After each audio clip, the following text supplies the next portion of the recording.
Hello, this is one of the rare occasions that you'll actually see me on here. And it feels really weird talking to the camera. Like, who am I talking to? It's not me. It's no one here. Anyway, I just wanted to introduce ValleyFolks.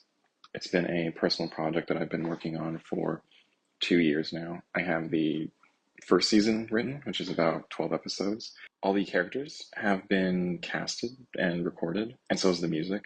The series is based on my experiences these past few years after the pandemic, places I've been, people I've met, and conversations I've had with my therapist. I've been feeling frustrated, as I'm sure a lot of you have recently, um, with the lack of original content. Everything's either a sequel or adaptation or spin-off. I wanted to make something I would watch. I can't tell you if it's good or bad, but it's original. I always felt the need to watch certain films to help me understand kind of emotions or feelings a bit better, help me understand myself a little better.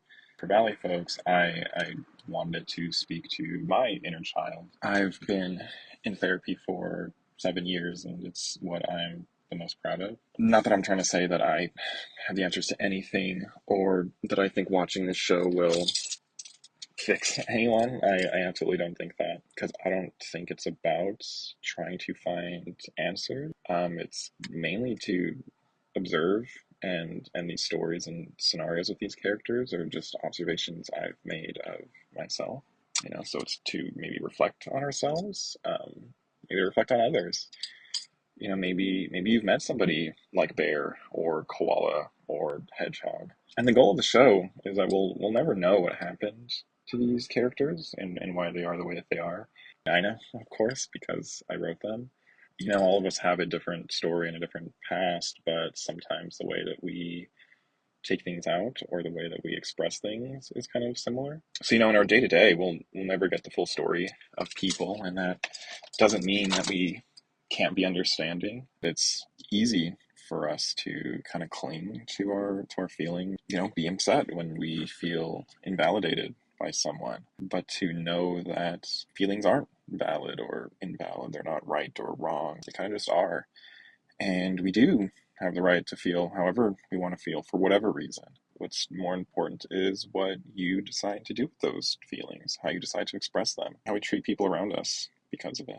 It's been taking me a while to release this show. One part of it is that it's primarily because of just me doing all the art and animating. And animating does, take a while, but I guess I've also been scared. These characters have been living in my head for 2 years, and I've seen these episodes so many times. It is a comedy, and it's kind of slow, just a lot of talking.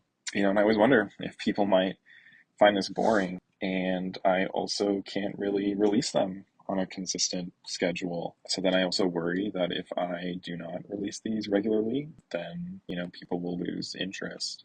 Jenny Nicholson makes the videos, like 2 times a year, and her videos are 4 hours long, and, people still keep coming back to watch them. I watch them. So maybe that's not true. I don't know. That's what I feel the problem is when you kind of sit on a personal project for so long, right? You just kind of keep second guessing it. And I'm not going to play to the algorithm with this. I'm not going to try to figure out what makes me popular. I'm just going to make what I want to make and tell the stories that I want to tell. And regardless, whatever happens, if it gains a following or doesn't, I hope it brightens one person's day.